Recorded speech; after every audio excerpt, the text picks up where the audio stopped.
Hello, welcome back to my YouTube channel. So today we are going to analyze USDJPY and then our forecast for the week. So this is USDJPY. Let me delete everything.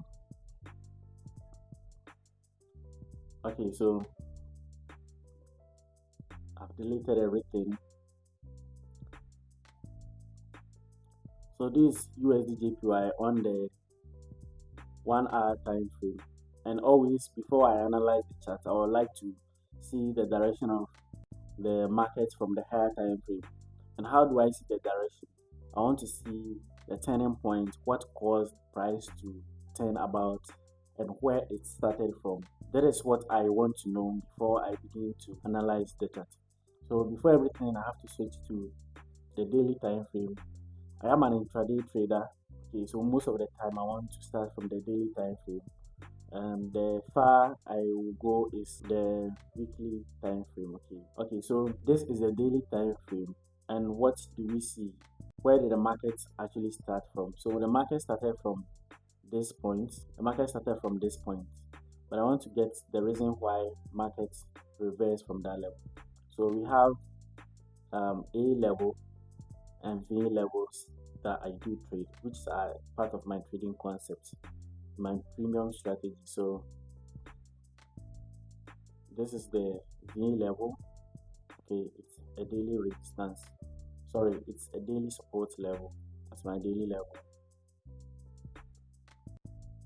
Okay, so as price has tapped into my daily level, the next thing I want to see is a breakout on the 4 hour or on the 1 hour time frame. So I have to switch the time frame, one time frame lower and two time frame lower, which are part of the trading concept I use. And you have to understand the time frame correlation. You don't just switch time frames.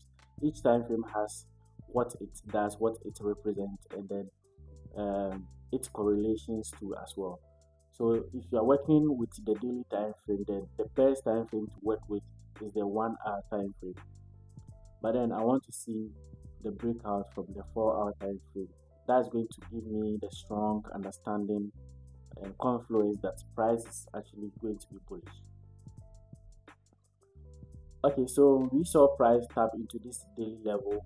When you switch to the 4 hour time frame, you can see that there was a supply zone here, but then I wasn't considering the supply zone. I marked from the daily level.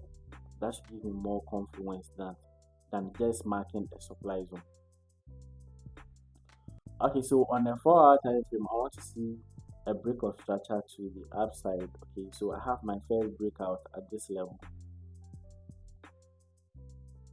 This was the last lower high that mitigated this one. So if price is changing direction, then I want to see price break above that level. Okay, so price broke above that level, came back to this 1 hour demand zone.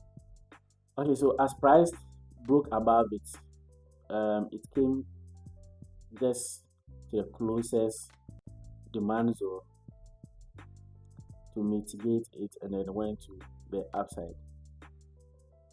Okay, so price had this long bullish one to the upside. Now as price was coming, we saw this imbalance, okay, at this point, but then I do not trade imbalance directly.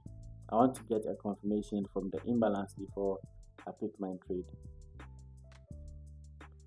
Okay, so that is the imbalance. I don't trade imbalance, so I don't teach imbalances too as well, because that is not part of my trading concept. So we saw price tapping in here. A lot of people or people who trade imbalance will just pick their trade right at the tip of this zone.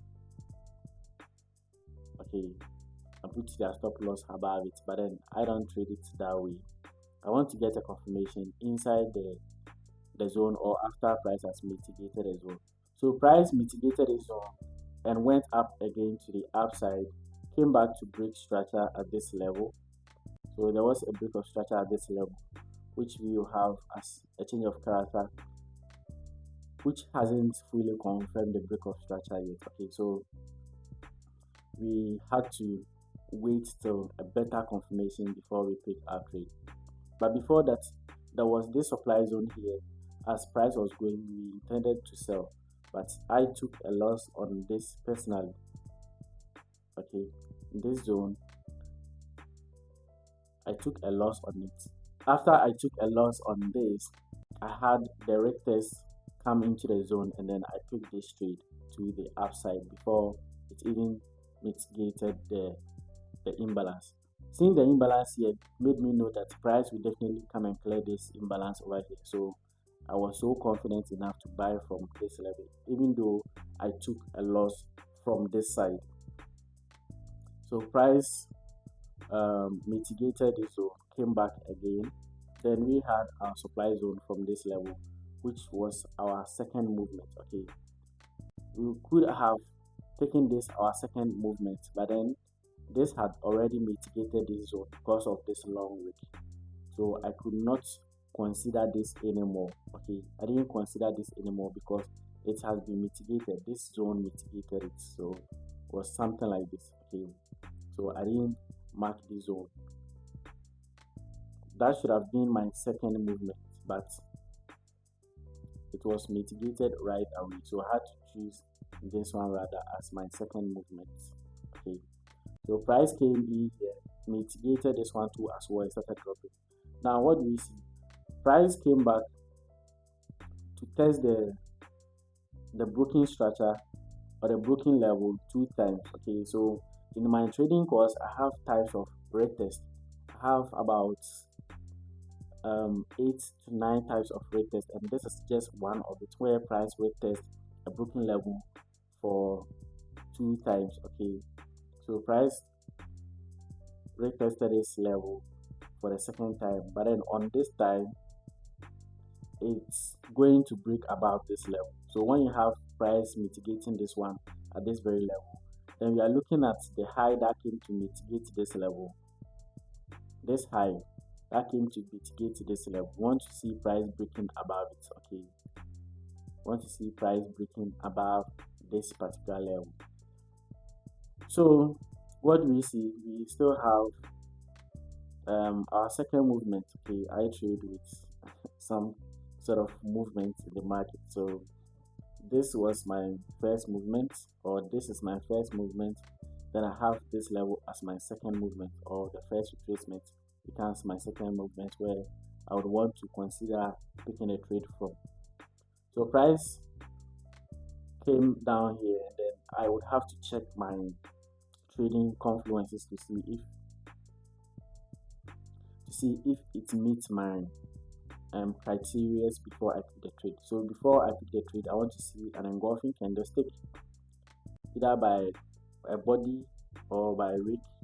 So I just mark it. Sometimes if I would have to mark the entire wick, but then if the wick is so long, then I will just come and consider the body. Okay, if the body is so strong too as well, then I have to come and mark the closing of the bearish candlestick. Okay, this one, just this one, a refined one.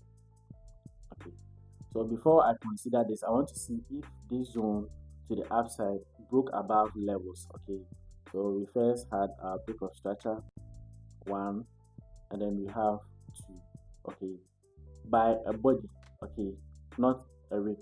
I also consider wicks breaking structures. Okay, so if I want to see a proper break of structure, I don't care about it being broken by a body or a wick. Every breakout is a breakout. Okay, every breakout is a breakout, and then within every break there is something. So there is something in every wick that we will see, because on the lower time frame, when you switch to the lower time frame, you are going to get a body candlestick. Okay, so I don't ignore wicks. Wicks are also very important because they have also recorded or created new prices in the market. So it's something you have to watch out when trading. You don't have to ignore wicks. So I had my first breakout, second breakout, and then price pulled inside the zone, and then that was the 9th trade. So in picking a trade, you don't have to ignore the wicks below you. Okay, because we are considering only these 2 candlesticks at the moment. We are considering this, so our stop loss should just be below it. But then if there's any wick below or around, then you have to consider that wick as well, because price can come as far as this level and come and test it before going to the upside. So you have to consider that wick too as well. So price came in and then your stop loss should just be above it. So 14 pips.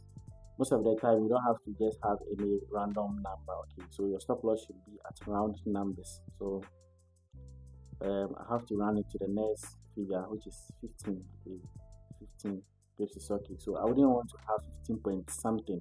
No, 14 point something.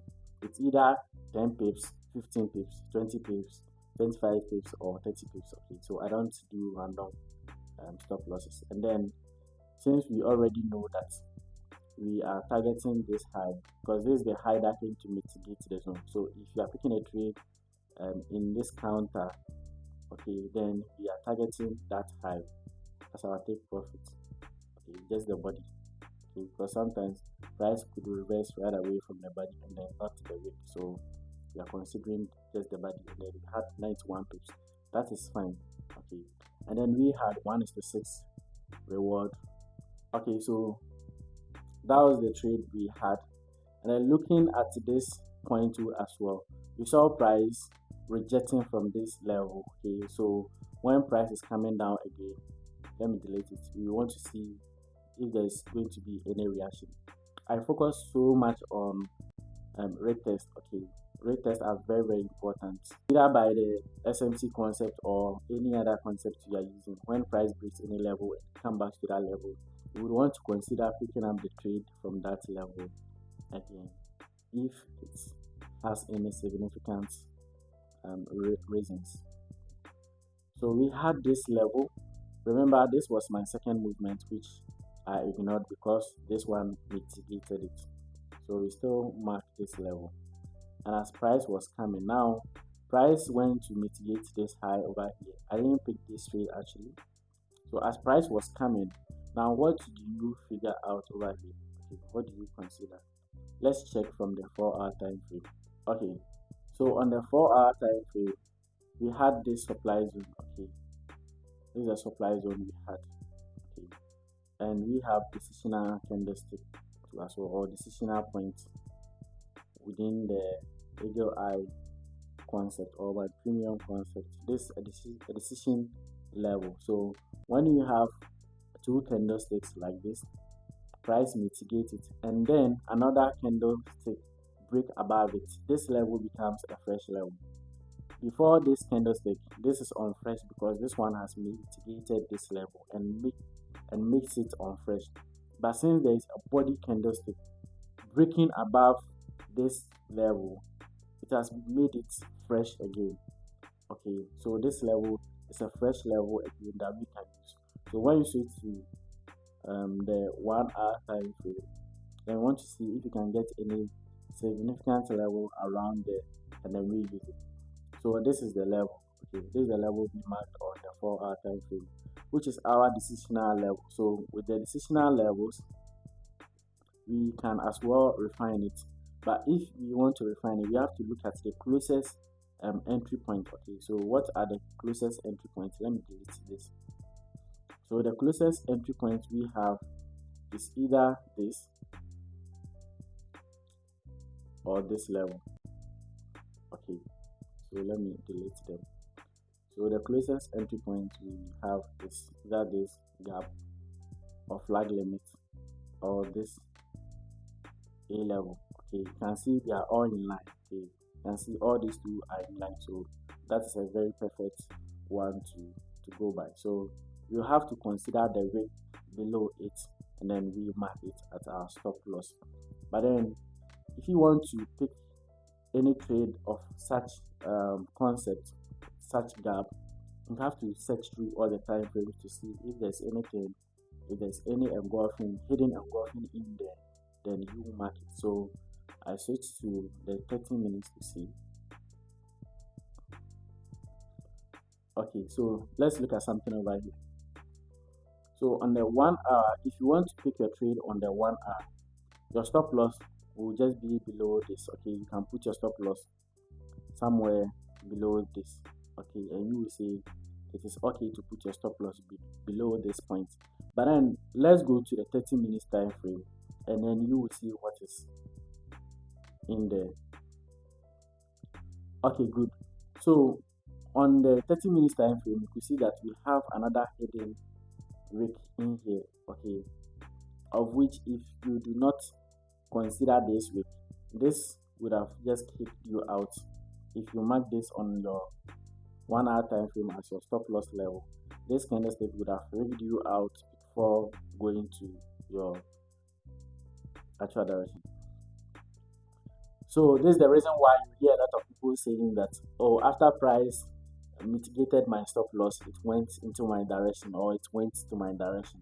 Just because you are doing things wrong. Yes, you are doing some simple things wrong. You don't do multi-time frame analysis. You don't do MTF. If you do MTF, you wouldn't miss this out. Okay, so this is the hidden engulfing that will always make you hit your stop losses. So if you are marking this zone, you're marking from the body, and you are considering the longest wick, the hidden wick. Okay, and now check the risk reward to this trade.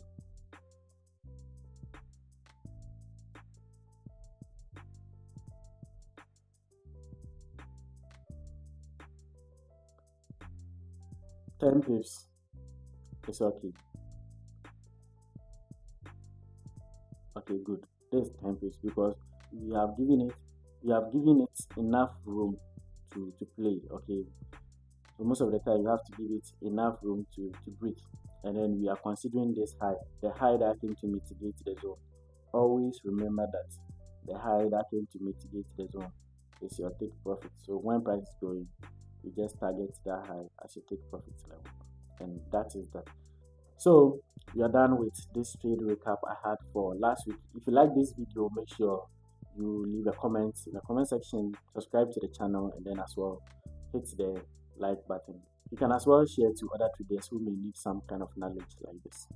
Help let's grow this channel to millions of people. Okay, so see you in my next video. Bye.